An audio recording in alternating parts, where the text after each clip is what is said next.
Bonjour à tous, bienvenue à l'église Elim. Je suis très heureux que vous soyez parmi nous ce matin.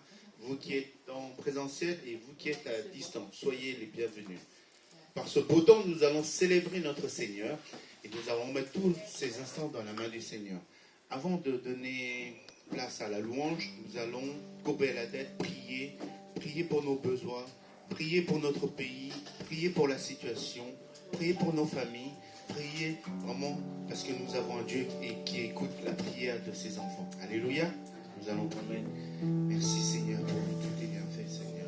Nous t'adressons toutes nos requêtes entre tes mains, Seigneur. Seigneur, vraiment que tu puisses sonder chacun d'entre nous encore ce matin, Seigneur. Seigneur, nous venons avec un cœur reconnaissant, un cœur peut-être lourd, Seigneur, que tu puisses nous apaiser, Seigneur, nous donner cette légèreté, Seigneur, qu'on puisse avancer avec toi. Vraiment, Seigneur, que tu bénis toutes les personnes qui sont là, Seigneur, que tu bénis aussi ceux qui sont sur la route, Seigneur, qui vont, que tu les ramènes à bon port, Seigneur, afin d'écouter ta parole, Seigneur, ce matin. Seigneur, vraiment, Seigneur, nous te demandons de bénir aussi ceux qui n'ont pas pu venir, Seigneur, qui sont en ligne, Seigneur. Vraiment, Seigneur, que tu puisses les aider, Seigneur, par la suite à venir dans ta maison, Seigneur, afin d'avoir cette relation fraternelle que tu nous demandes, Seigneur. Avant de partir au ciel, tu nous as dit, Seigneur, je ne vous laisse pas seul, je vous laisse mon esprit, mais que vous souteniez mutuellement, que vous partagez cette communion fraternelle entre frères et sœurs. Merci, mon Seigneur, pour toutes tes promesses, Seigneur. Vraiment, Seigneur, nous te remettons aussi le message entre tes mains. Nous te remettons aussi,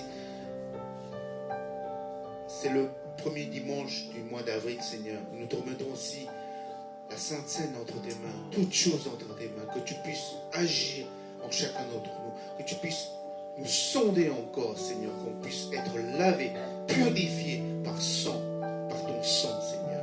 Merci encore, Seigneur, parce que tu es 3 fois saint. Nous t'élevons, nous te glorifions et nous te disons merci pour tout ce que tu nous fais. Alléluia. Sois élevé, sois glorifié au nom de Seigneur Jésus-Christ. Amen. Je passe à Cathy pour la louange. Je vous invite à vous lever tous. C'est le mois de Pâques. On a déjà commencé à souvenir de grand l'amour immense de notre Seigneur Jésus. Et il est venu jusqu'à nous. Et nous voulons vraiment lui donner gloire pour tout ce qu'il a fait pour nous. Je demande le frère Yaya à lire un passage qui concernant le chant qu'on va chanter de grand amour de Seigneur Jésus. À haute voix, s'il te plaît. Que votre attitude soit identique à celle de Jésus-Christ. Lui qui est de condition divine, il n'a pas regardé son égalité avec Dieu comme un butin à préserver. Mais il s'est dépouillé lui-même en prenant une condition de serviteur, en devenant semblable aux êtres humains. Reconnu comme un simple homme, il s'est humilié lui-même en faisant preuve d'obéissance jusqu'à la mort, même la mort sur la croix. C'est aussi pourquoi Dieu l'a élevé à la plus haute place et lui a donné le nom qui est au-dessus de tout nom. Amen, amen, Afin alléluia. qu'au nom de Jésus, chacun plie le genou dans le ciel, Alléluia. sur la terre et sous la terre. Merci Seigneur. Et que toute langue reconnaisse que Jésus-Christ Et est le Seigneur. Seigneur à la Alléluia. gloire de Dieu le Père. Amen. Et le frère Dieu donné de ce passage qui vient de ce, voilà, qui est le parole de ce chant. Hébreux 5, versets 7 à 8. Pendant sa vie terrestre, Christ a présenté avec de grands cris et avec larmes des prières et des supplications à celui qui pouvait le sauver de la mort. Et il a été exaucé à cause de sa piété. Ainsi, bien qu'étant fils, il a appris l'obéissance parce qu'il a souffert, par ce qu'il a souffert. Amen. Amen. Seigneur Jésus, ce matin nous voulons de te donner gloire, l'agneau de Dieu. Merci tout ce que tu as fait. Tu es venu jusqu'à nous et tu es le Seigneur des Seigneurs, roi des rois. De son trône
s'asseoir sur son trône dans tout pouvoir, afin qu'au nom de Jésus, tout genou soit abattu, et que dans tout l'univers résonne un puissant concert.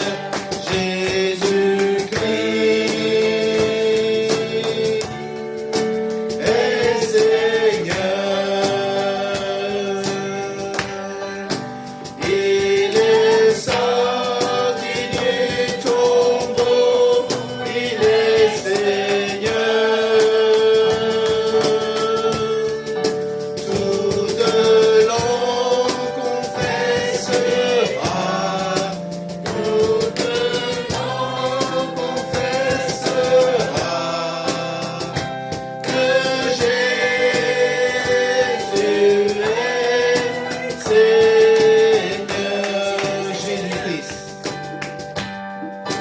Jésus-Christ est Seigneur. Il est sorti du tombeau, il est Seigneur. Tout genou fléchira, toute langue confessera que Jésus est Seigneur. Il est Seigneur, il est victorieux. Jésus est Seigneur. Seigneur, tu es victorieux, tu es vainqueur. Oh Seigneur, nous sommes tous ici pour proclamer qu'avec toi, de proclamer que, oh Seigneur, tu as vaincu la mort. Tu es le Seigneur des seigneurs de tout l'univers. Alléluia. Sois glorifié ce matin. Oh Seigneur, nous élevons nos voix à toi. Oui, élevez nos voix librement pour louer le Seigneur dans la joie, dans la puissance. Parce qu'il est là, il est victorieux, il est vaincu. Alléluia.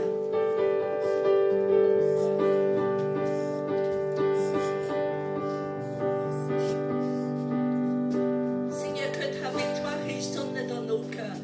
Oh Seigneur, que nos cœurs soient fortifiés dans ta grâce parce que tu es vainqueur, tu es victorieux. Alléluia. C'est dans ton amour on va puiser nos forces. Ton amour, ta puissance, ta présence dans ma vie. Ton amour, ta puissance, ta présence dans ma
besoin de toi.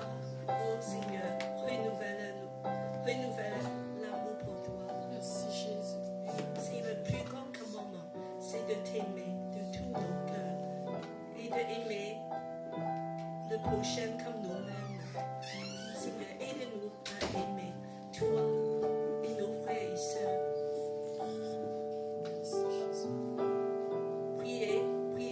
Priez à Dieu. Il va transformer nos cœurs.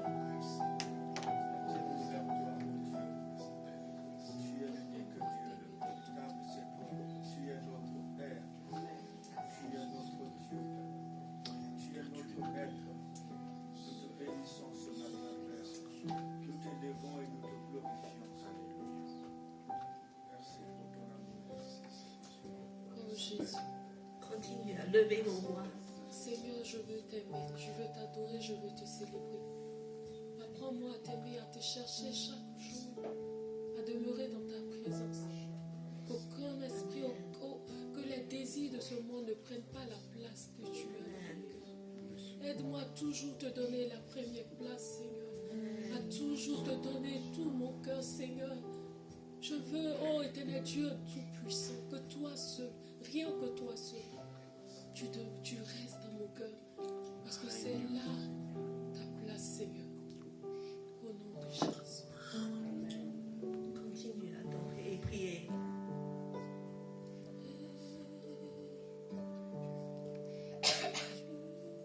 Seigneur, viens change nos cœurs, change nos cœurs.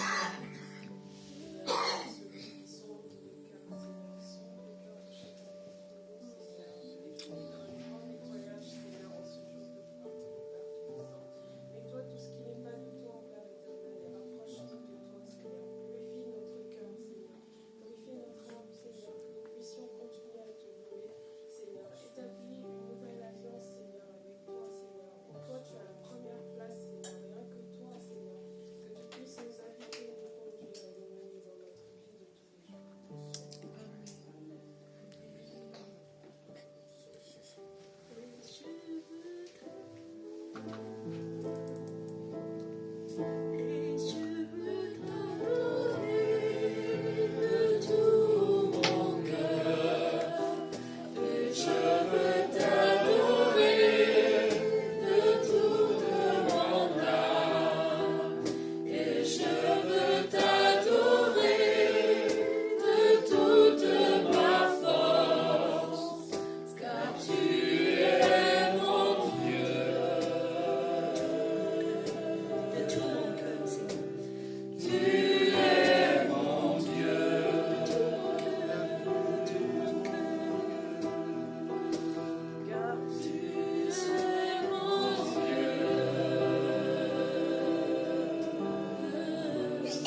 cœurs de l'amour. Remplis nos cœurs de l'amour.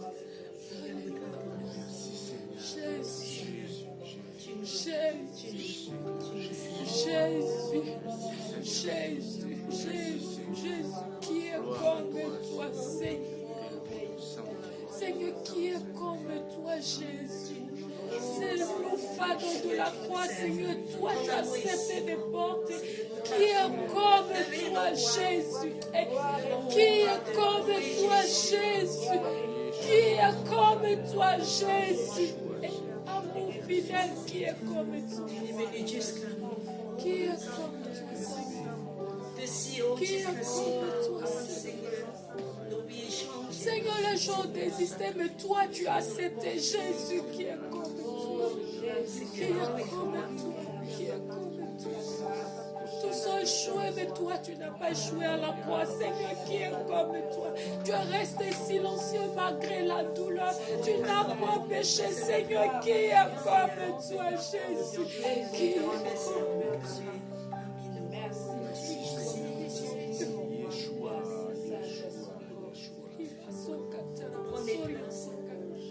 Nous continuons à adorer. Par les enfants, à tout moment dans nos vies, c'est l'adoration. Nous sommes ici pour adorer Jésus. N'importe quoi on fait. Seigneur, tout est pour toi, tout est à toi. Seigneur, sois loué, sois adoré. On peut prendre le premier chant, juste le vivant. Jésus-Christ est Seigneur. Il est levé de la mort. Et puis qu'il est le Seigneur des Seigneurs. Alléluia. Seigneur, nous te donnons gloire ce matin. Tu es celui qui est ressuscité de la mort. Jésus-Christ.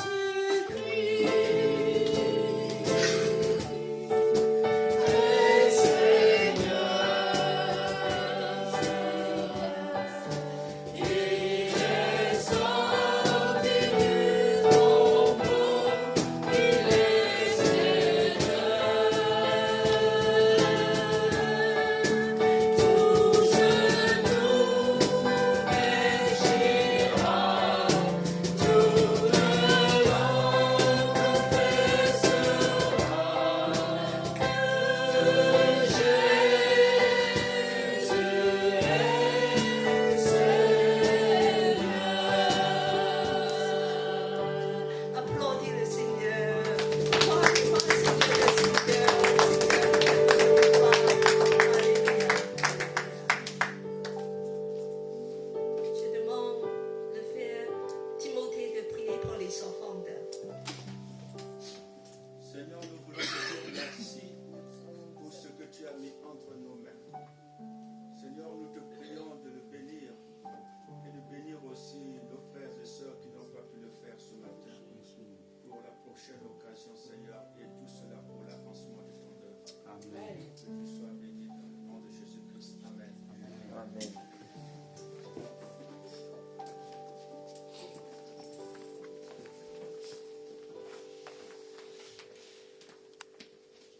Bonjour à tous.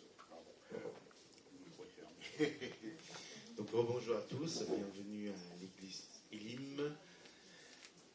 L'église Elim, nous sommes une église des nations, notre devise n'a toujours pas changé, c'est aimer Dieu, aimer la famille de Dieu et servir les autres. Servir les autres, servir nos frères et sœurs, aider notre prochain. Voilà.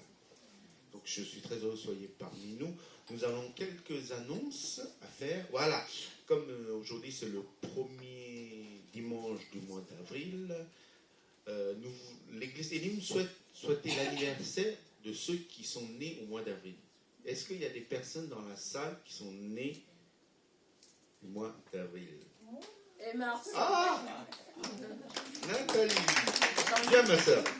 Et ceux Allez. qui sont nés en mars aussi, qu'on n'avait pas fait. Ah bon, bah, ceux qui sont nés en mars aussi, qu'on avait oublié, désolé. Qui était né en mars? Personne. Bon, bah, c'est pas grave. Donc, voilà, je sais pas, on va pas dire... Et aussi, le pasteur Stuart. Ah, Pasteur Stuart, on l'avait oublié, Pasteur Stuart. C'est ma faute. Pasteur Stuart, vous voulez bien vous mettre à côté de Nathalie? Donc, voilà, donc on a une tradition à Elim de se chanter, bien sûr, et de chanter en 3 langues. Oula, Ah oui. Voilà. Donc, c'est un sacré défi. voilà, on va commencer en français, en deuxième lieu en anglais, et pour finir en chinois. Oula, Ok. oula. Joyeux anniversaire, joyeux anniversaire, Nathalie Joie. Joyeux anniversaire, en anglais. Happy birthday to you, happy birthday to you, happy birthday to you, Nathalie Joie. Happy birthday to you. En chinois. 祝你生日快乐，祝你生日快乐，祝你生日快乐，祝你生日快乐。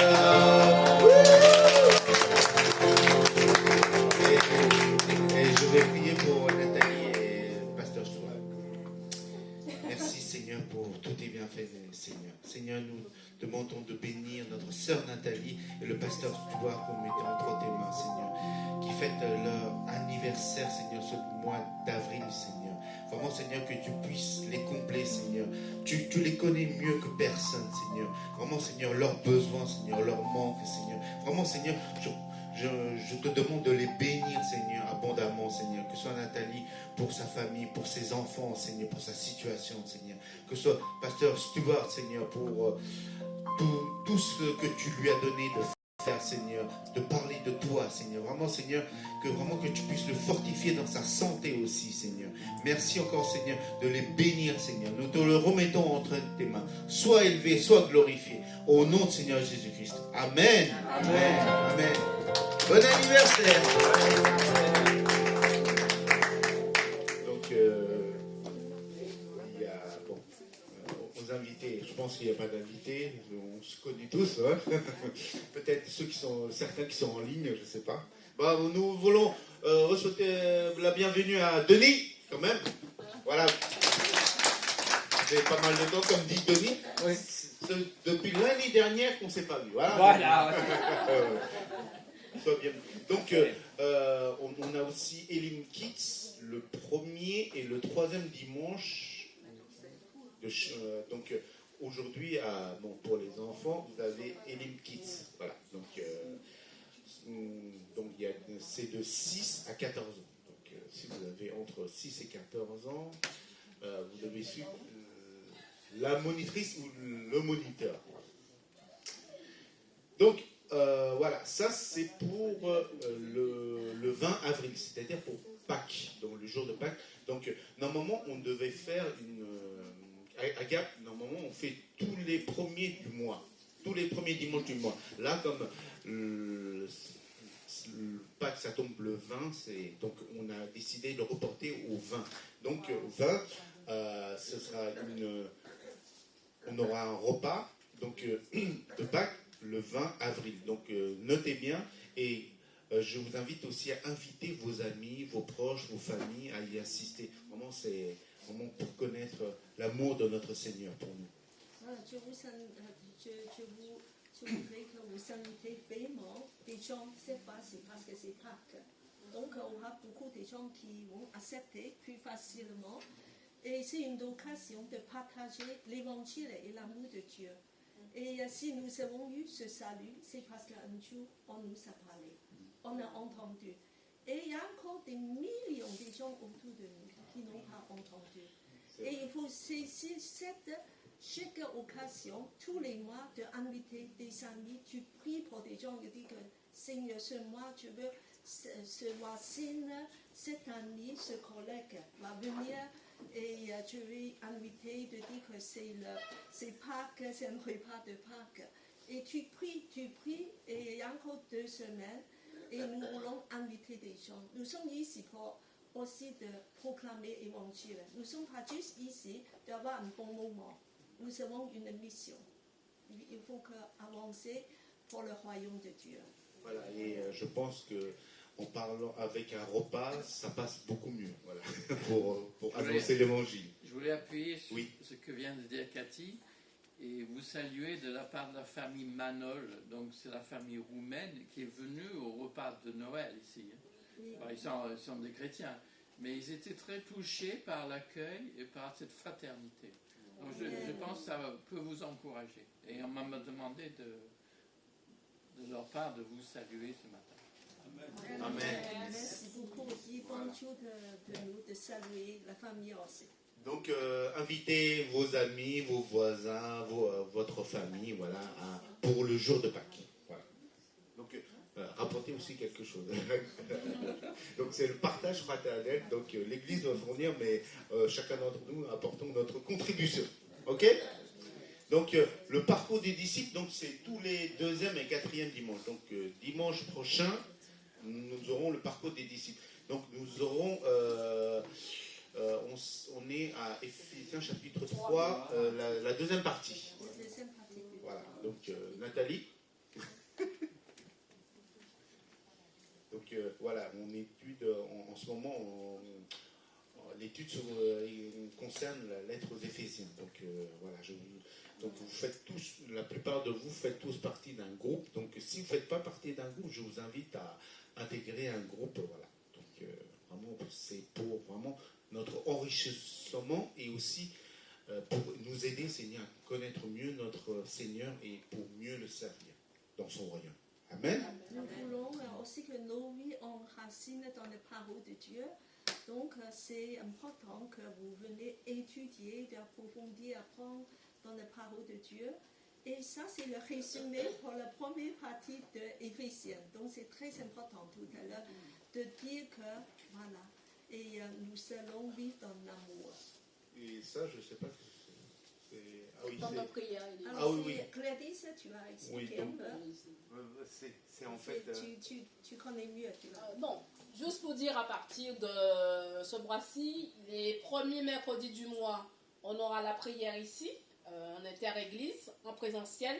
Et les autres deuxième, troisième et quatrième vendredis du mois, c'est à 19h, ici à l'église. Et pour ceux qui ne peuvent pas, c'est sur Zoom aussi. Donc Voilà. le premier dimanche, le premier mercredi, Vendredi. vendredi, Le premier mercredi. il y a un premier mercredi. Donc Voilà. les deux, les trois, le quatrième, c'est un vendredi. C'est ça. Ok, d'accord. C'est pourquoi j'avais pas compris. Ah. Voilà, donc de préciser. Merci Gladys pour les précisions. Oui, voilà, dans la première semaine, c'est le mercredi, parce que c'est une réunion inter-église. Venez, que Dieu il veut élever aussi des combattants dans la prière. Si vous pouvez venir, parce que tout dégoût de la prière. La Amen. prière active la main de Dieu. Voilà. La prière, c'est notre arme. Surtout, il y a des gens qui habitent dans le coin, dans le quartier. Je comprends, voilà, quand on est très loin, mais c'est ici, la prière, c'est une grande puissance. C'est Amen. unité aussi. J'ai juste un témoignage concernant la prière, Oui. mais quelques minutes. De 2 minutes, pas plus. Oui, non, mais même pas 2 minutes, 1 minute. Oui, On avait vas-y. prié sur pour mes collègues, un de mes collègues qui avait cancer, double cancer généralisé et tout ça. Et on avait fait pas mal de prières pour lui sur le groupe du vendredi soir. Vendredi soir. Et hier, j'ai croisé sa femme. Elle nous a remercié fortement, nous disant merci pour notre église qui a prié pour lui. Je sais qu'il y a d'autres églises qui ont prié pour lui, Philippe. Et sa femme, elle est reconnaissante envers nous, disant vraiment, j'ai dit c'est la main de Dieu, c'est un miracle de Dieu. Voilà. De hier soir, vraiment sur mon parcours, elle m'a arrêté pour me faire ce témoignage en remerciant Edine pour des prières pour Philippe. Merci. Il va mieux alors, Philippe. Ah bah, il est en pleine forme. Il est en train de Alléluia. Gloire à Dieu, gloire à Dieu. Amen. Alléluia. Tu vois ce que la prière peut faire, c'est merveilleux. Donc, tous les annonces sont finis. Donc, aujourd'hui, on est le premier dimanche du mois d'avril. Donc, nous allons partager la Sainte Seine. Je demande au pasteur Stuart de venir pour nous faire partager la Sainte Seine. Vous voulez un micro? Pasteur, vous voulez le micro?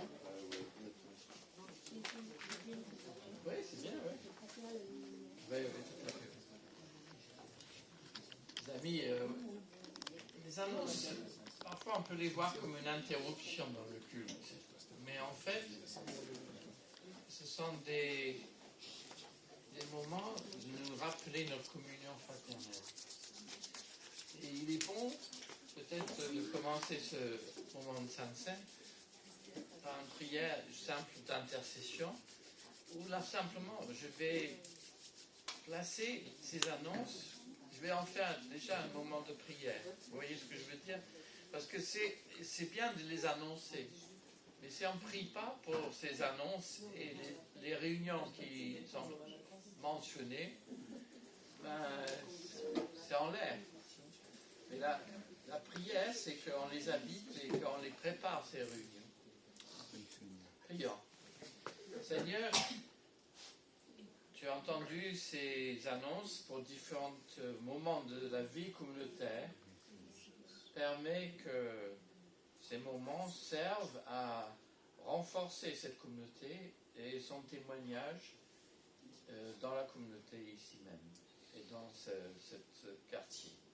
Au nom de Jésus-Christ, nous prions. Amen. Amen. Alors je propose de commencer ce moment de Sainte Seine. Alors je demande à nos projectionnistes dans le PowerPoint pour le message, il y a le troisième ou quatrième, il y a un psaume. Ce que je propose qu'on va le lire.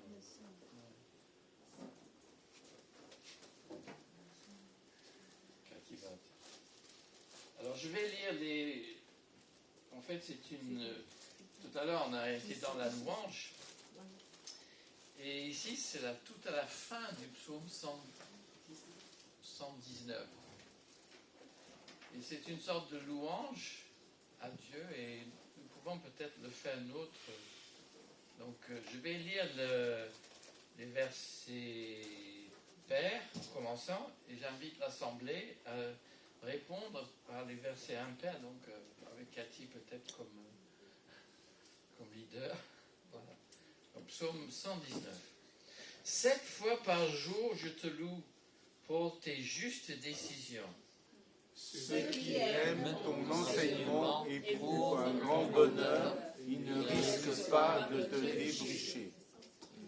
Tu me sauveras, Seigneur, c'est mon espoir. J'accomplis ce que tu commandes.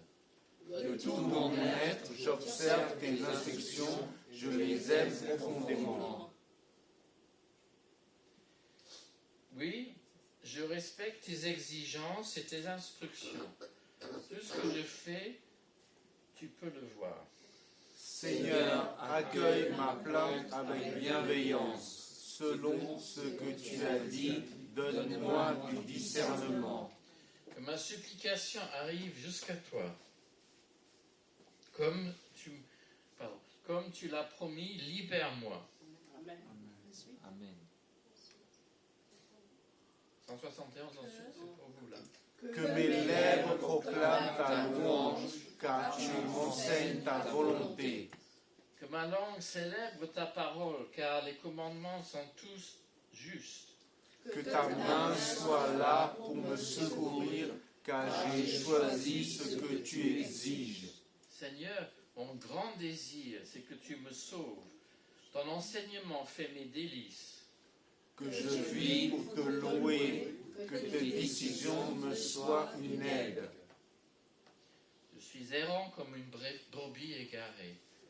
Viens me chercher, moi qui suis ton serviteur, car je n'oublie pas tes commandements. Amen. Alors, c'est une louange juive, ça, mais nous pouvons le prendre pour nous.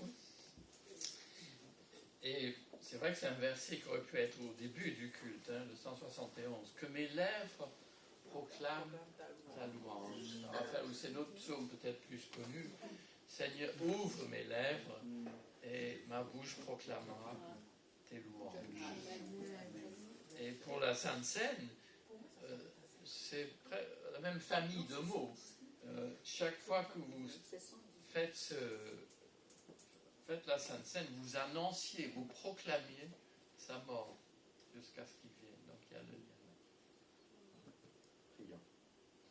Oui, Père Céleste, nous te louons ce matin. Te louons avec le maximum que nous pouvons donner de nous-mêmes pour te louer. Par notre personne, par notre vie. Nous te louons parce que tu n'as pas fermé tes yeux sur notre détresse, sur notre condition humaine. Tu n'as pas fermé tes yeux et tes oreilles sur les cris de ton peuple qui a connu la servitude, l'exil. Tu ne nous as pas laissés dans cet éloignement de toi. Et tu as envoyé celui qui est devenu notre libérateur.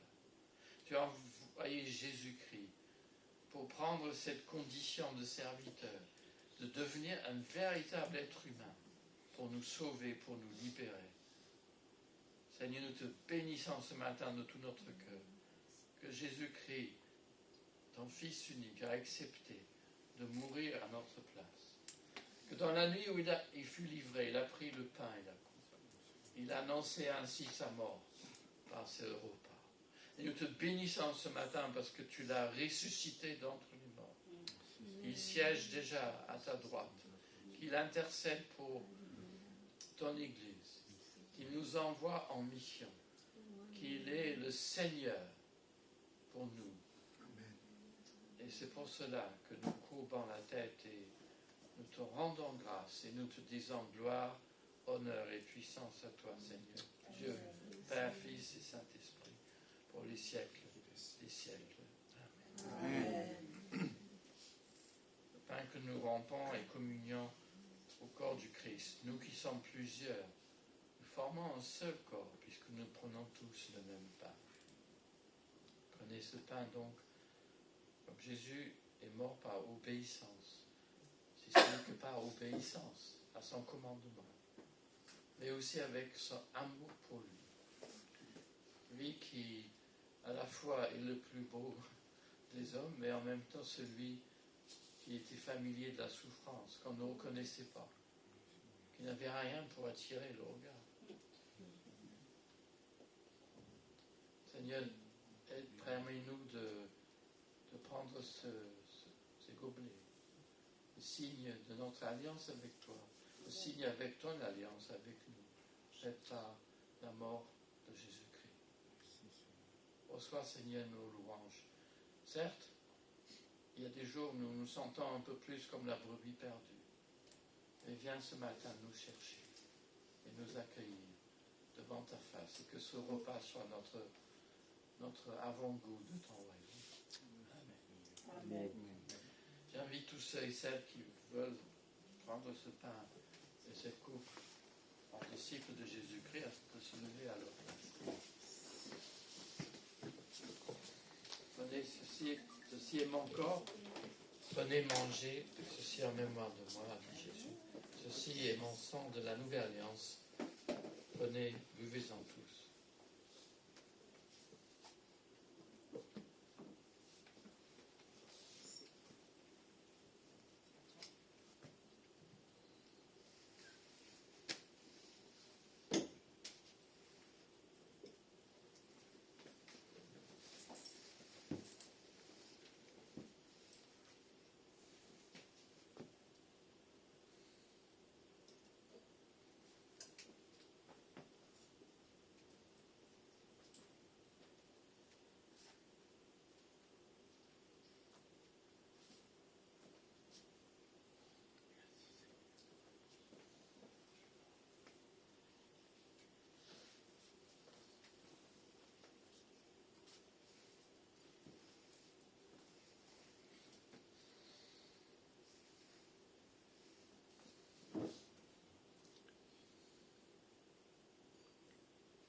Prenez, mangez et buvez.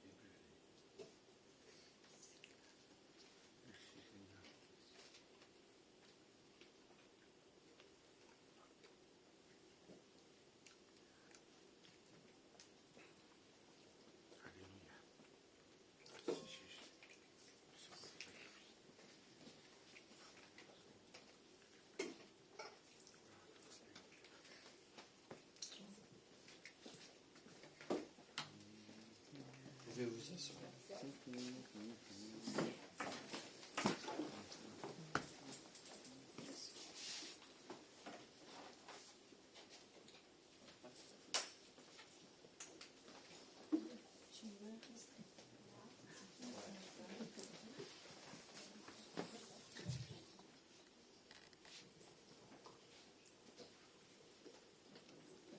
C'est mieux, c'est bien.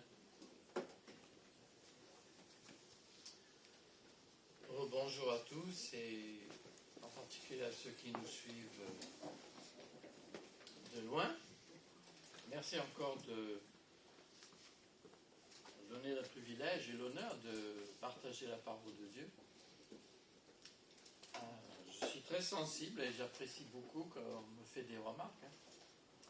Et j'ai fait un effort cette fois-ci de simplifier par rapport à la fois dernière, qui effectivement a été un petit peu costaud. Donc, vous me direz à la sortie. Prions le Seigneur. Oui, nous croyons que ta parole est la vérité et qu'elle est comme une lampe sur nos pieds. Permets ce matin que ce que nous partageons nous aide à vivre pour toi et à t'aimer plus comme notre Dieu et d'aimer aussi notre prochain comme nous-mêmes. Amen.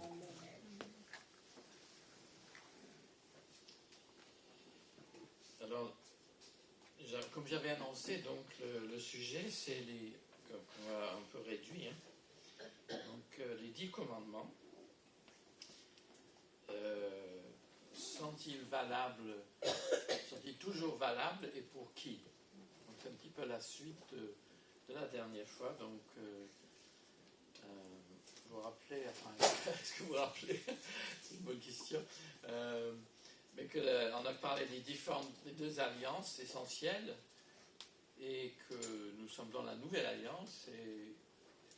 Et donc, la question sous-jacente, c'est quel est le rôle alors des 10 commandements dans cette nouvelle alliance? On avait dit que ce sont des statuts de l'ancienne alliance avec Moïse. Donc, quel est leur rôle aujourd'hui? On ne va pas tout dire, mais voilà.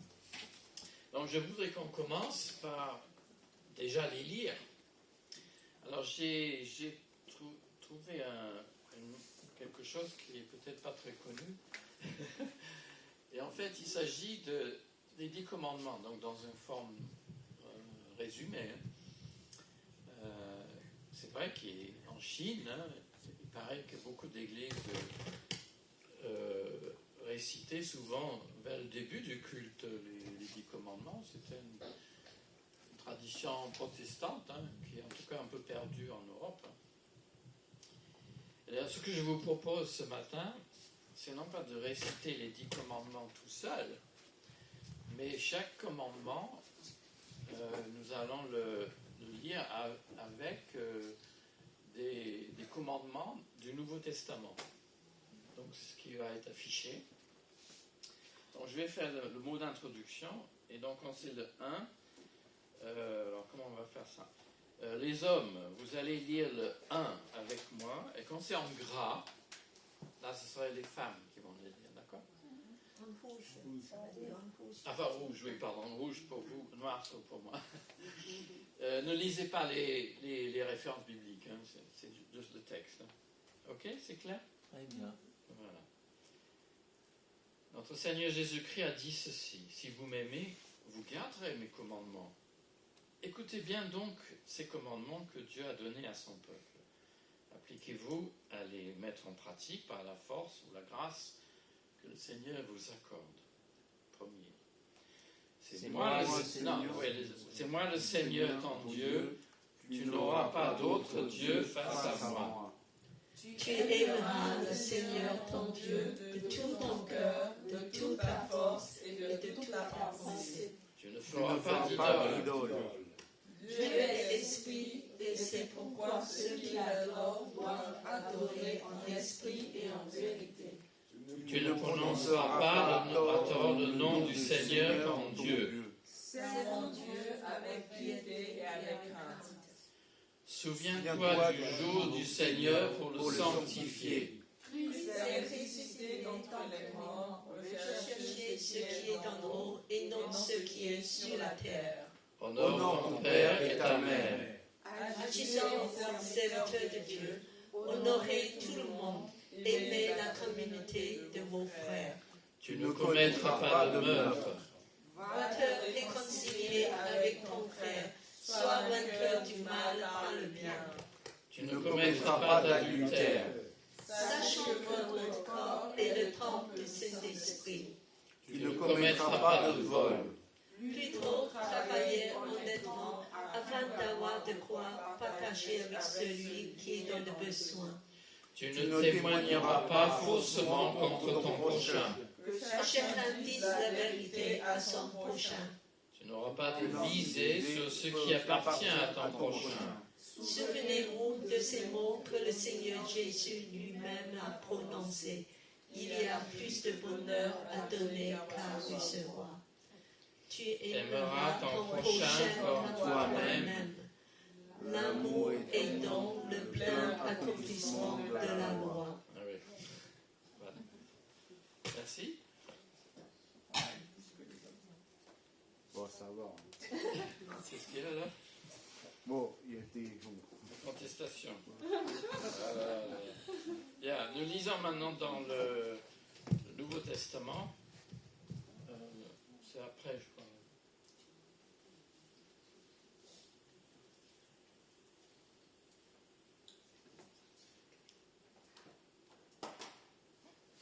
Ça vient pas? Alors, c'est Marc 12, 28 à 33. Oui, après le psaume, oui, donc on a déjà lu. Voilà, c'est ça. Je ne sais pas s'il y a un lecteur. Une lectrice. Ouais. Ah, il y a une main Un des qui se scribes. lève. Denis Vallier. Ah, Denis. Ah, ben, bravo.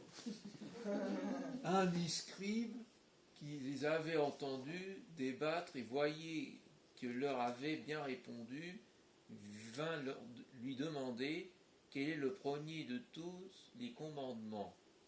Jésus répondit, le premier c'est « Écoute Israël, le Seigneur notre Dieu, le Seigneur est un. Et tu aimeras le Seigneur ton Dieu de tout ton cœur et de toute ton âme, de toute ton intelligence et de toute ta force. Le second, tu aimeras ton prochain comme toi-même. Il n'y aura pas d'autre commandement plus grand que cela. » Merci. Alors, ça se chante aussi. Écoute Israël, le Seigneur est notre Dieu, le Seigneur est un. Shema Israël, Adonai Eloheinu, Adonai Echad. Écoute Israël, le Seigneur est notre Dieu, le Seigneur est un. Écoute Israël, le Seigneur est notre Dieu, le Seigneur est un. Alors c'est dans l'évangile de Marc, le seul évangile où on a ce qu'on appelle le Shema Israël. Shema Israël, c'est écoute Israël. C'est dans le Deutéronome. Et c'est seulement là, dans Marc, où Jésus le met avant les deux autres commandements, enfin, dans son résumé de la loi, qu'il inclut. Voilà. Bien. Alors, j'espère que vous avez passé une bonne semaine.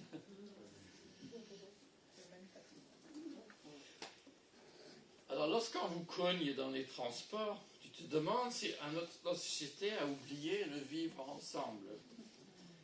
La politesse, quoi. Voir la sagesse même de la Bible.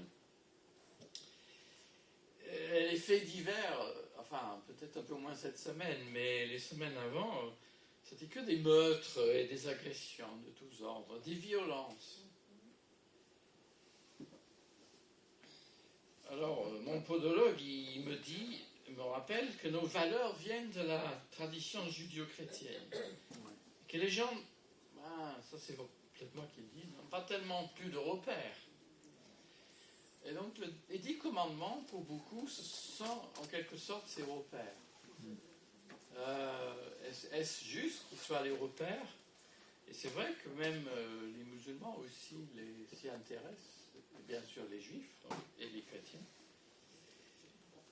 Donc ça fait suite à notre première prédication sur les alliances. Et nous avons quand même vu que le régime de la loi a pris fin à la croix.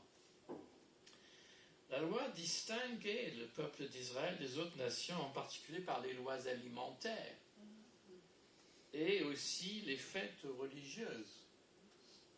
Parce qu'il y a même une version, il y a certains des commandements qu'on trouve dans des codes de loi à Babylone. C'est pas identique, bien entendu. Mais elles sont les statuts, en quelque sorte, de l'alliance avec Israël à la sortie d'Égypte. Alors on peut les classer en 3 catégories: code civil, loi rituelle et loi morale. Donc elles fondent, en tout cas en Israël, un état de droit. Elles limitent, ça on ne le dit pas assez, elles limitent la vengeance, par exemple, à la loi du talion. Tout le monde sait ce que c'est, la loi du talion? Vous ne savez peut-être pas d'où c'est dans la Bible, mais bon, vous aurez les références si vous demandez mon texte à Cathy. C'est affiché. Ah, c'est affiché, ben voilà. La loi aussi, la loi dans son ensemble, pas les 10 commandements, exige la peine capitale pour certains crimes. Et elle protège aussi les arbres fruitiers. Elle défend les aveugles, c'est très bien. Et les précaires, l'immigré, la veuve et l'orphelin.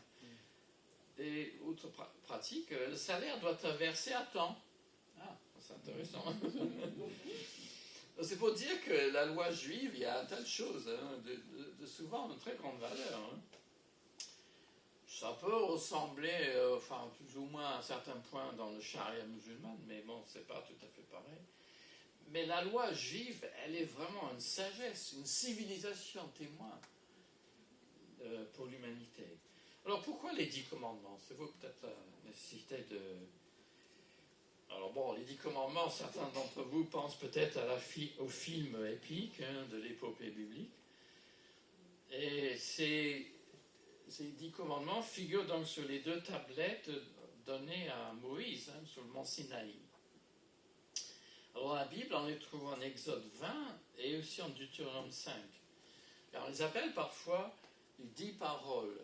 C'est ce que dit la Bible. Et les 10 paroles, l'autre nom, c'est le latin, le décalogue. C'est du latin, décalogue, 10, déca, 10, log, paroles. Mais ça désigne aussi un code rituel dans Exode 34. Mais on les traite plutôt comme une sorte de résumé de la loi morale, de l'éthique, comment il faut vivre en famille et dans la société. En famille, dans les relations entre les parents, entre les parents et enfants, les attitudes à l'égard de son voisin, sa femme, son cheval, son 2 chevaux peut-être. Maintenant c'est plus 2 chevaux, son jaguar, non.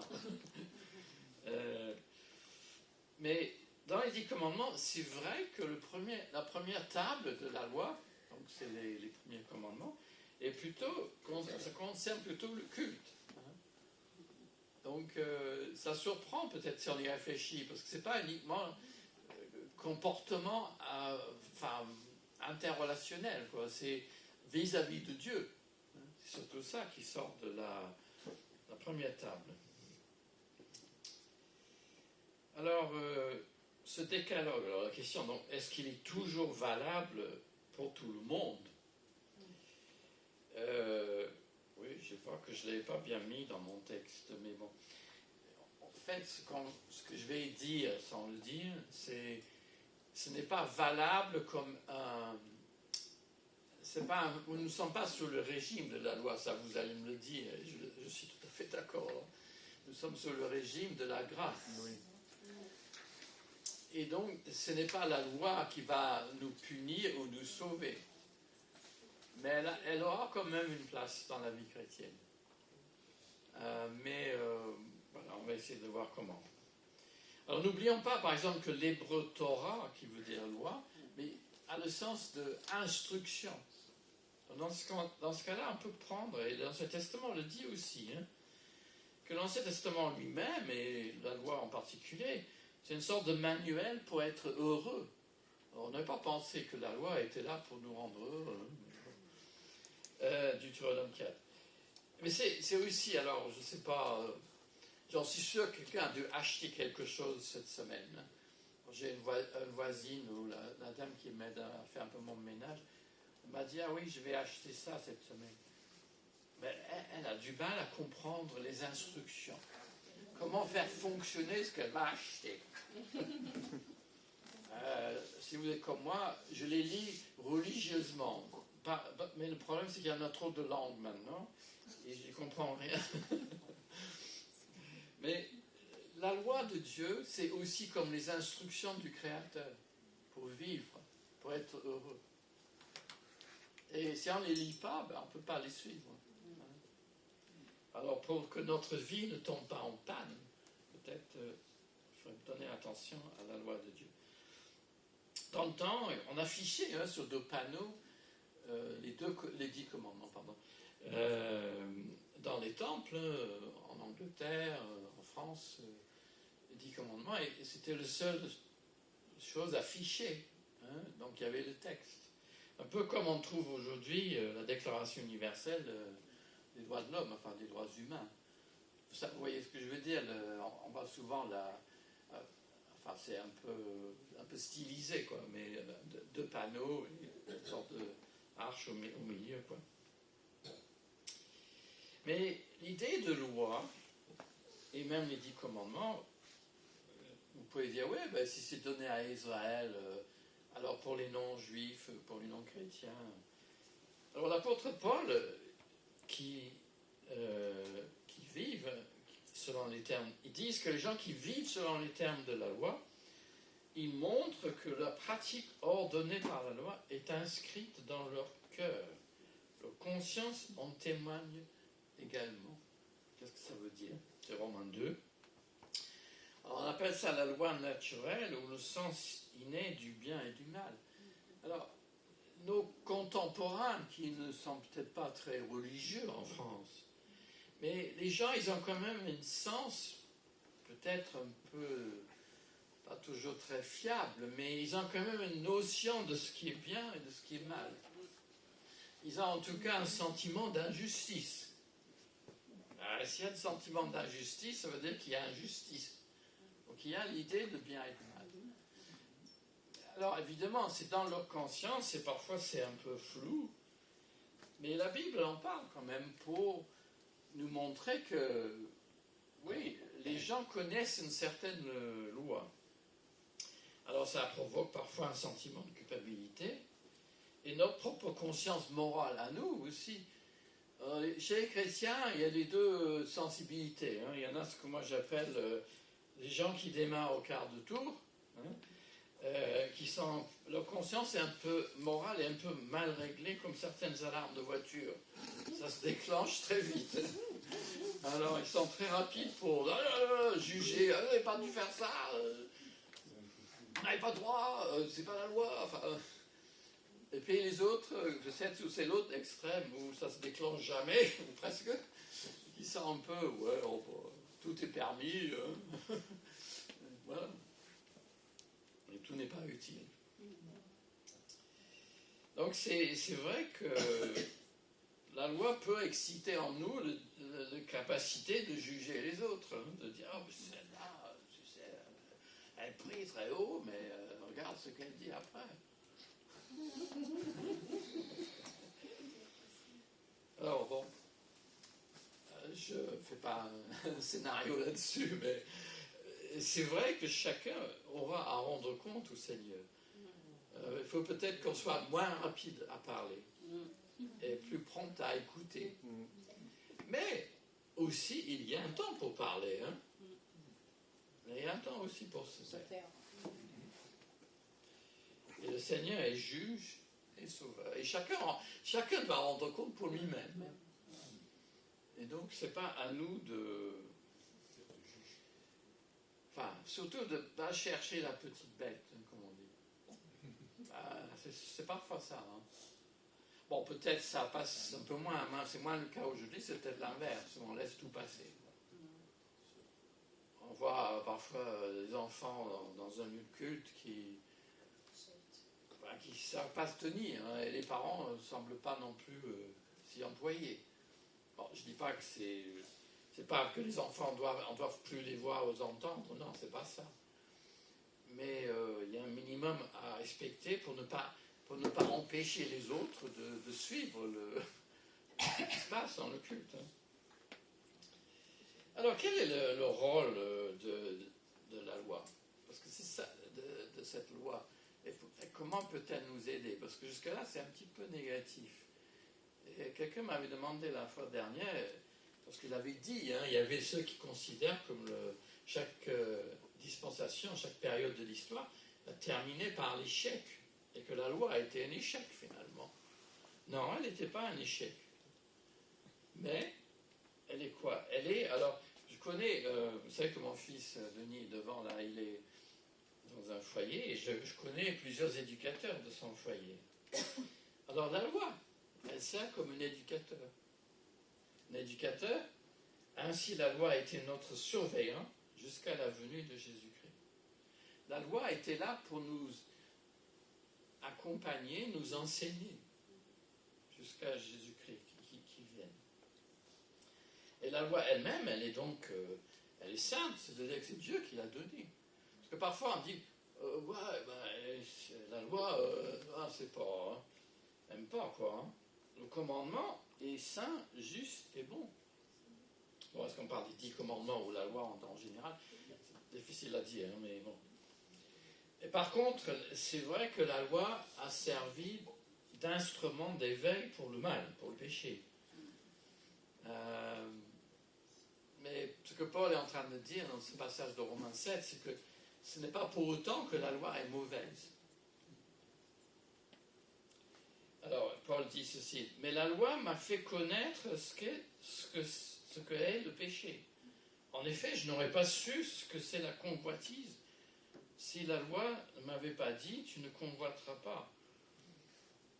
Bon, certains, on ne sait pas trop ce que ça veut dire, convoitise. Je l'ai nommé dans ce... Oui, une envie malsaine. Une envie malsaine, voilà. Bon, ça m'arrive, vous savez, de regarder le foot à la télé, mais ça m'énerve entre le mi-temps, là, il y a tellement de publicité. Alors, sur les téléphones aussi, ça arrive, hein. Alors, ça fonctionne... Là, ça peut susciter une envie malsaine. Hein, d'avoir... Non, mais en fait, on est en train de vous dire, mais vous le savez, vous avez besoin de ça. Et vous ne pouvez pas vous en passer, surtout. C'est ça l'envie malsaine. C'est ça la convoitise. C'est pas uniquement sexuel. Hein. C'est d'avoir. C'est de posséder. De vouloir quelqu'un. Ou de quelque chose. Que ce soit une voiture ou un burger.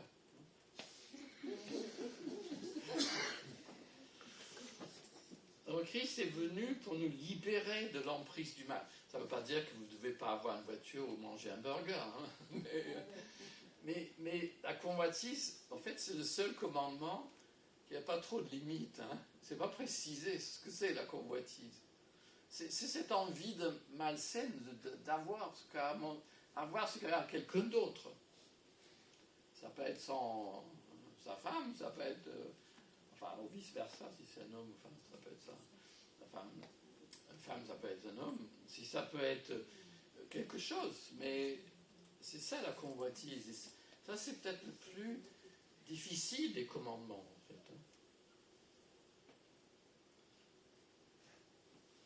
Donc le Christ est venu pour nous aider à vaincre ces envies malsaines et les addictions. Alors Jésus, il est 10 paroles. Donc qu'est-ce qui... En fait, Jésus, on va voir qu'il a un autre regard. Jésus, d'abord, préfère la compassion au sacrifice. Il a porté sur la croix la condamnation qui a dû être la nôtre. Les sacrifices, le régime des sacrifices d'animaux, c'est terminé. Mais qu'en est-il alors du décalogue. Mais Jésus a dit, ben, vous le savez aussi, je pense, je ne suis pas venu pour... oui, voilà. Mais pour... Accomplir. Oui, voilà. Donc ça veut dire quoi? En fait, ce que je vous ai fait lire tout à l'heure, ça montre en quoi il y a une continuité entre les 10 commandements et le Nouveau Testament. Si vous avez remarqué, j'ai fait exprès que ce soit les hommes qui lisent les commandements, et les femmes qui ajoutent une nuance. Hein. Parfois, le commandement a été négatif et le Nouveau Testament était plus positif. Parfois, le commandement était honore ton père et ta mère, mais le Nouveau Testament, c'était plus large. Vous avez marqué? Mais vous le lirez après, relirez peut-être. Si on avait le temps, on le relirait à la fin. Alors Jésus approfondit les commandements dans le Sermon sur la montagne. Bon, on ne va pas étudier ça maintenant, hein, c'est chapitre 5 à 7 de Matthieu. Et puis il le résume dans le sommaire de la loi que nous avons lu, et ce schéma Israël, donc, quel est le plus important? Et puis il dit aussi, il ne dit pas que la loi n'est pas importante, même il ne critique pas les pharisiens qui faisaient la dîme de leurs herbes de jardin. Il a dit, mais je ne dis pas que vous faites mal, mais vous négligez de ce qui est plus important.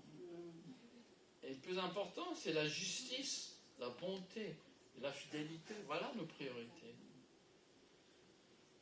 Et Jésus, l'idée de commandement, ça reste toujours, parce que Jésus a donné un nouveau commandement. Aimez-vous les uns les autres comme je vous ai aimé. Oh, c'est la fin surtout qui est difficile. Aimez-vous les uns les autres, bon, en réalité. Mais comme je vous ai aimé, ça, et ça, c'est ça la marque des disciples du Christ. Alors, vous allez me dire, oui, ben, ça nous amène à quoi alors? Ça nous amène à ce que les 10 commandements, ce n'est pas une loi pour nous condamner, mais ce sont des principes qui sont toujours valables, parce qu'ils sont amplifiés dans le Nouveau Testament. Mais ça ne veut pas dire qu'on peut les imposer sur la société. Ce qu'on a fait dans le passé, dans l'histoire de l'Église, ça a été fait. Mais si la société les respecte, ce serait mieux pour la société. Et on peut le souhaiter, parce que c'est le fondement de... Mais bon, le premier commandement, c'est tout de même, c'est Dieu lui-même, le culte. Alors, donc, qu'est-ce qui sont valables aujourd'hui? Ma réponse est oui. Mais, alors, la question que j'y pose, c'est plutôt Jésus face au sabbat. C'est celui-là qui... Alors, observer le jour de repos, voilà un commandement qui coince. Sommes-nous tenus de respecter celui-là? Et voilà. N'est-il... Alors, shalom, c'est la paix, hein. N'est-il pas une loi rituelle abolie par le Christ qui appartient à l'organisation? Oui, mais... Et pourtant, le principe d'un jour de repos, on le trouve déjà dans la Genèse. C'est pas dans les... Enfin, c'est pour ça que dans le 10 commandements, c'est marqué « Souviens-toi ». Parce que ça a déjà été donné. Alors, il dit, Genèse 2, Dieu, après avoir achevé son œuvre, se repose le 7e jour de tout le travail accompli. Bon, je vais accélérer un peu parce que là, le repos, vous languissez après. Là. Alors, le sens du sabbat juif, c'est rattaché surtout à l'histoire du peuple d'Israël. C'est un repos, pardon. Oui, c'était un repas aussi. Le glissement était un peu... mais c'était un repos après l'esclavage, parce qu'ils avaient le labeur dur en Égypte, hein, ils fabriquaient des briques et tout ça, c'était du travail forcé. Hein. Et le sabbat a été le signe de l'alliance entre Dieu et Israël. Donc, et c'était un jour férié, mais consacré à l'Éternel. C'est assez intéressant. Donc, en disant ça, on voit bien pourquoi les chrétiens en ont fait quelque chose avec. Néanmoins, même le sabbat dans Exode rappelle le repos de Dieu lors de la création. Donc, ouais, ça ne nous avance pas beaucoup, un petit peu, mais... mais la venue de Jésus, voilà la partie, bouleversa tout cela. Certes, et c'est là... oui, on n'a pas lu le Marc 2, c'est vrai, oui. Certes, alors ça, vous le savez aussi peut-être, le jour du sabbat, Jésus entre dans la synagogue selon son habitude. Oui, il allait le samedi, enfin, ou le vendredi soir, à la synagogue, toutes les semaines, jusqu'à sa mort. Il a observé les fêtes juives, il a fréquenté le temple. Mais il ose répondre aux autorités religieuses, il y a plus grand ici que le temple. Jésus prétend inaugurer quelque chose qui met fin au régime des fêtes et des pratiques rituelles et même le sens du sabbat. Alors, ouais, on n'a pas lu, de toute façon je vais le dire le passage, Marc 2, le sabbat a été fait pour les êtres humains et non les êtres humains pour le sabbat. Voilà pourquoi le Fils de l'homme est maître même du sabbat. Ah, là il y a quelque chose de nouveau là. Jésus met l'humain plus haut qu'une loi. Une institution divine, qui est le sabbat, mais ça a dégénéré. Ça a dégénéré en prison. Ça a dégénéré en carcan. Ça a dégénéré au point où les chefs religieux critiquaient Jésus qui voulait faire du bien.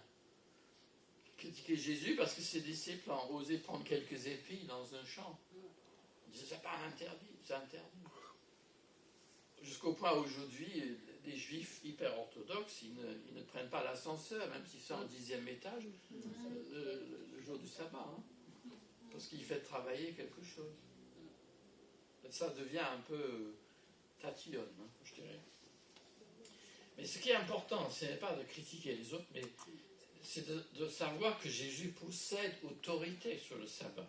Il est le Seigneur du sabbat. C'est le mot Seigneur, on a traduit par maître, mais c'est le mot Seigneur. J'ai regardé. Il est le Seigneur du sabbat. Il est le grand prêtre de la Nouvelle Alliance. Donc sous la Nouvelle Alliance, ça va changer. Et le régime juif du sabbat, donc à mon avis, touche à sa fin. Alors là où c'est nouveau, enfin, je ne pense pas que je dois apprendre des choses très nouvelles ce matin, mais bon, c'est peut-être bon de rappeler quand même. Dans quel jour Jésus est-il ressuscité? Oui, mais c'est quel jour ça? Parce qu'aujourd'hui, le premier jour de la semaine, dans la plupart des calendriers, c'est lundi. Dimanche. Voilà, dimanche. Et en anglais, on appelle ça Sunday. Sunday, oui. Le jour du soleil. Oui. Et alors, je dis, le soleil de justice, le soleil levant, qui est Jésus, il s'est levé de la mort le premier jour de la semaine. Et il se retrouve avec ses disciples depuis sa sortie du tombeau les 2 dimanches. 1er et 8e jour. Il est apparu aux apôtres le dimanche où il est ressuscité et le dimanche suivant. 2 dimanches de suite. Mais pas le samedi. C'est pourquoi célébrer la résurrection, c'est célébrer la création qui était le premier jour aussi de la semaine, la création de la lumière. Et les chrétiens, le Nouveau Testament n'insiste pas, mais c'est curieux. Chaque fois qu'on donne un petit détail, c'est presque en passant, c'est toujours le premier jour de la semaine. Il y a 3 fois dans le Nouveau Testament. Donc, on dirait que le calendrier juif, même dans le calendrier juif, Pentecôte peut tomber aussi un dimanche. Je dis ça pour l'église pentecôtiste.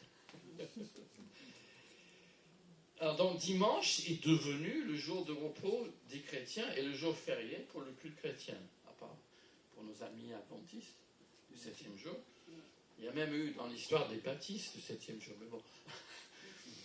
Non, c'est-à-dire que tout le monde n'est pas convaincu que Jésus a effectué un changement, mais il me semble que l'exemple des premiers chrétiens le montre.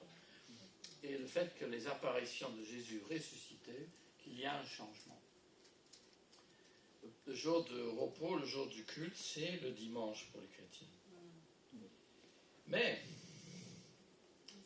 c'est ça la question, est-il pour autant un sabbat chrétien dans le sens strict de l'observance juive, et puis dans certains pays, dans l'histoire, je pense à l'Angleterre, 9e siècle, le dimanche, c'était vu comme un sabbat, hein, on le disait. Hein. Il fallait rien faire, à part manger les gâteaux que vous avez cuisinés le dimanche, le samedi, pardon, avant. Mais rien, quoi, à part aller au culte, prier et lire la Bible. Bon, c'est peut-être un peu rigoureux. Hein. Et c'est vrai, dans plusieurs pays, l'État a imposé son respect avec rigueur. Et c'est là où je crois qu'il y a quelque chose de différent. L'Église n'est pas la même chose qu'une nation. Enfin, l'Église n'égale pas la France. Vous voyez ce que je veux dire? L'Église, c'est le peuple de Dieu en France, qui habite en France. Mais la France n'est pas le peuple de Dieu. Donc je ne pense pas que la nation a le droit d'imposer le dimanche comme jour de repos. Ce serait bien si c'était le cas, mais il y a le principe quand même du repos qui reste, pour le repos sabbatique pour le peuple de Dieu et pour le cadre. En tout cas, ce qui est là, c'est célébrer le culte du ressuscité le premier jour de la semaine. Ça nous rappelle aussi le sens du culte. C'est d'abord célébrer le ressuscité. Ce n'est pas la louange en tel que telle, c'est célébrer le ressuscité. Et que Christ est vivant. C'est ça la nouveauté. C'est ça le fondement de notre foi. Si Christ n'était pas ressuscité, on ne serait pas là. Alors, vous allez dire, oui, tout ça c'est gentil, pasteur, mais comment vivre le jour de repos dans notre société quand vous travaillez chaque week-end, samedi et dimanche, et que vous n'avez pas le choix? Eh oui. C'est vrai, la France respecte les cultes en principe, hein, mais elle limite les religions à la sphère privée. Pourtant, il reste quand même des traces des apports judéo-chrétiens. Le code civil est quand même marqué un peu par la juive, bien que il est aussi marqué par le Nouveau Testament aussi.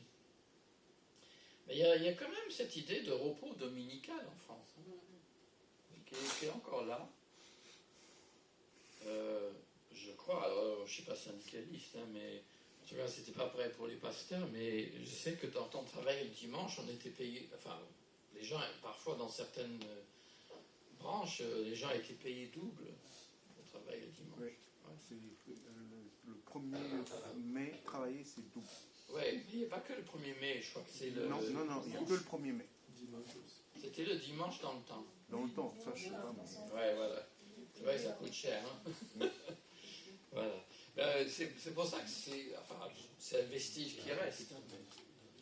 Et le problème, évidemment, le jour de congé, pour certains, ça bouge, quoi. Donc c'est pas forcément pris le dimanche. Alors c'est pour ça qu'on a des activités dans les églises en semaine, hein, parce que s'il n'y a que le dimanche... Mais le jour de repos, le jour de culte, ok. Alors comment le vivre en quelques mots? J'ai écouté, il y a un collègue à moi, j'allais à un colloque l'année dernière, il m'a dit, la retraite c'est un repos sabbatique. Je dis, tu plaisantes, non? Il me dit, pour les pasteurs, la retraite c'est un sabbat. Ah d'accord, bon, je vais essayer de m'y employer.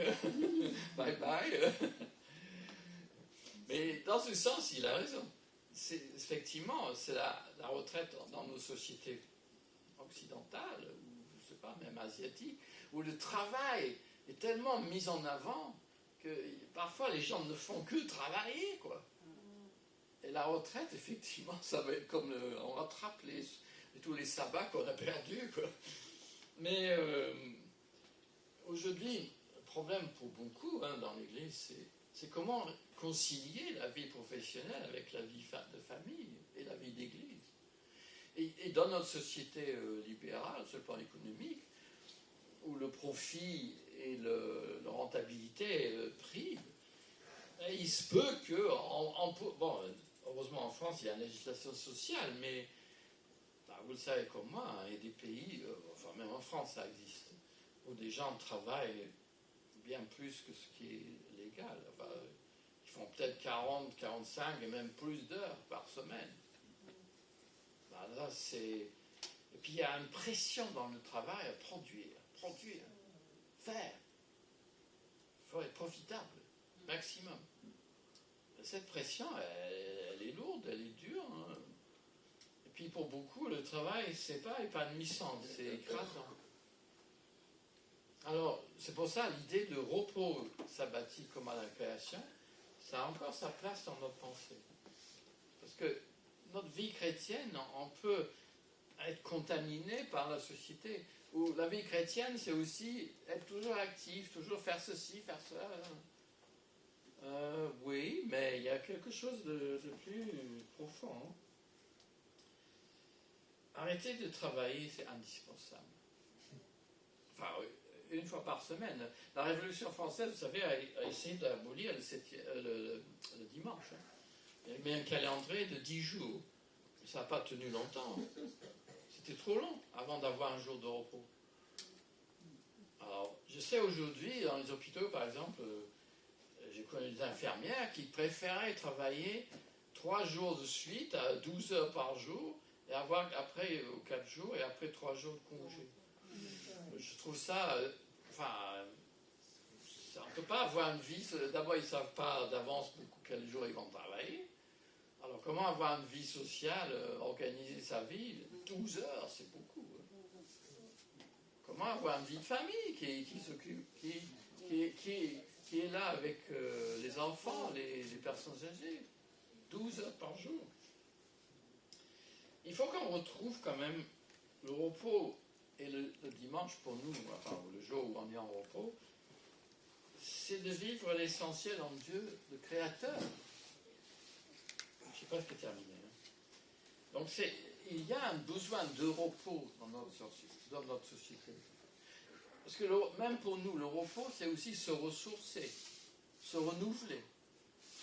Et ça peut être, pour les uns, ça peut être des loisirs, hein, aller se promener au parc, enfin, je ne sais pas quels sont vos loisirs, mais ça peut être faire du sport, ça peut être aussi des vacances. Oui. Mais ça peut être aussi la musique, les expositions, les musées, parce qu'à Paris, il y a tellement de choses. Hein. Mais ça peut contribuer à nous ressourcer, à nous renouveler, à nous reposer. Vous n'avez peut-être pas pensé à ça. Enfin, c'est des pistes, mais c'est pas qu'il y a un commandement à comment il faut... Bien sûr, il faut du temps pour le Seigneur. Mais ça ne veut pas dire que vous devez être de matin au soir dans un lieu d'église, je n'y crois pas. D'abord, c'est trop fatigant. Parce qu'en particulier, nos cultes, c'est comme les choses ne sont pas écrites tellement, ça nous demande une certaine concentration. Je ne sais pas si vous avez remarqué, quand vous sortez parfois après, vous êtes fatigué. Ouais, ça veut dire que le culte a été un peu trop... Alors, ce qui compte, c'est l'amour de Dieu et le prochain. Parce que l'amour de Dieu et le prochain, c'est la loi du cœur. La vie est plus que le travail. La vie, c'est pas simplement avoir un bon boulot et gagner beaucoup d'argent. Mais pourtant, beaucoup de gens pensent ça. Ah, d'accord, le travail et les transports, c'est sûr qu'on est content quand ça c'est fini. Hein. Ah, il y a des gens qui sont d'accord avec ça, au moins. Tiens. Mais ce qui compte aussi, c'est un temps pour nos amis, notre famille, pour la communauté chrétienne où nous sommes, pour visiter les gens malades, les personnes seules, les personnes âgées. Ça aussi, mais personne n'a le temps. C'est vital, ça. Adorer le Seigneur en public, ça aussi le dimanche. Écouter son message, prier et donner ensemble. C'est la marque que nous sommes des chrétiens qui fonctionnent, qui vivent. Hein. Mais que les activités de l'Église ne prennent pas le dessus sur son centre. C'est quoi le centre? Sinon, on est dans l'activisme à tout prix. Mais ce qui est le centre, ce n'est pas pour être des gens... soit qu'on ne soit pas dans une sorte de transe, c'est pas ça. Mais être nourri de la parole de Dieu, être dans la communion avec notre Dieu, le Père, le Fils et le Saint-Esprit. C'est ça l'essentiel. Mais ce n'est pas pour que nous restions béats ici. ce ressourcement, ce repos intérieur et spirituel, ce renouvellement, c'est pour que nous soyons des gens renvoyés ailleurs. C'est pour ça qu'il n'y a pas de culte tous les jours. Enfin, peut-être au ciel, je ne sais pas. Non, je ne suis pas sûr. Parce qu'il y a un jardin au ciel avec beaucoup d'arbres, donc il faut un peu de temps pour les contempler. Voilà. Vous avez compris, j'aime les jardins. Alors je vous dis bon fin de culte et bon dimanche. Amen. C'est bon. Il n'y a pas de souci. Voilà. Prions.